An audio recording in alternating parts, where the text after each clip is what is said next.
Jake Kite speech. Take one.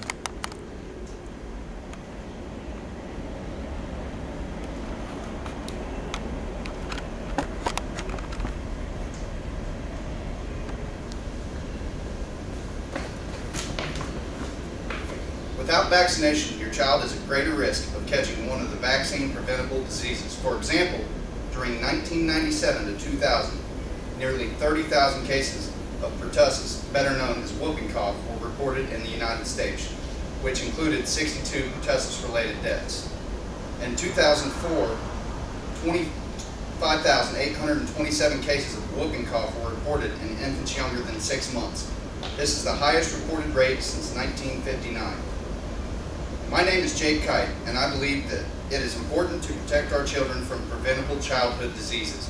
Due to parents choosing not to vaccinate their children, hundreds to thousands of children fall victim to preventable diseases. As a father of 2 younger boys, it is my job to protect them from danger, and that means making sure they are up to date on their immunizations so they don't get sick from diseases such as mumps or polio. During this speech, you will hopefully learn the importance of vaccinations, the reasons why it is safe to vaccinate, and what can happen if you choose not to. First, it is important to know how vaccines work. There are 2 ways to become immune to a disease. Immunity from the disease is when a child gets sick with one of these diseases. His or her immune system produces an immunity to the disease and keeps him or her from getting the same disease again. But getting sick is not fun, and it can be dangerous.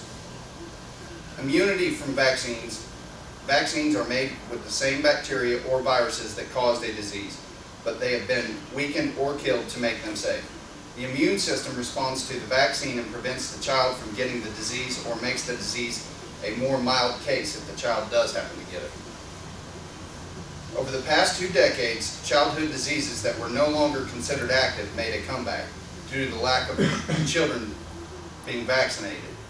Diseases such as measles, diphtheria, pertussis, and chickenpox have been reported to have increased.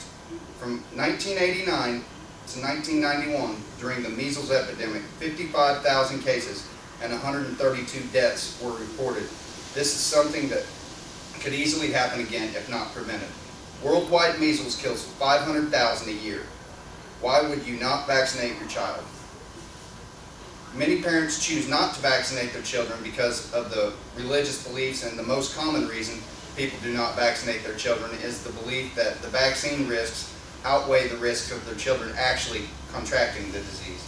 The most common vaccine to undergo such scrutiny is the MMR vaccination and its relationship with autism. In 1998, an author named Dr. Andrew Wakefield wrote a paper that linked the MMR vaccination to autism. Wakefield theorized that the MMR caused gastrointestinal problems and that the GI problems led to autism. In his view, the virus used in the vaccine grew in the intestinal tract, leading the bowel to become porous because of inflammation. The material seeped from the bowel into the bloodstream, affecting the nervous system and causing autism. As of September 2008, the theory has been officially discredited, and Dr. Wakefield has conducted and was found to be dishonest and irresponsible.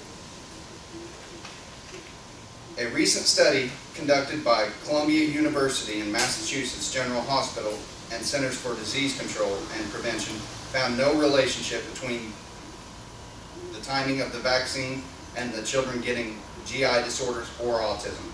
In fact, for the most part, the main side effects of the immunization is tenderness, redness, or swelling where the shot has been given, or a mild fever. This reaction typically happens in up to 1 out of 4 children.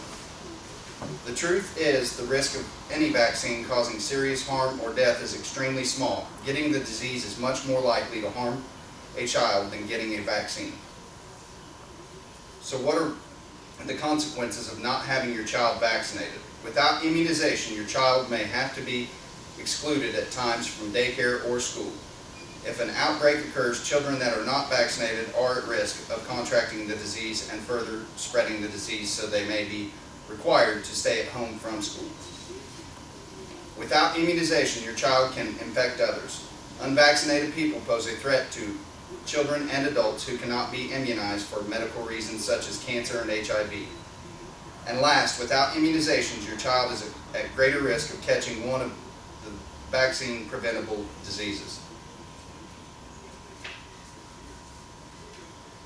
In conclusion, I feel that it's better and safe to give your child a vaccination than taking the risk of not having them vaccinated and coming down with the disease. Thank you.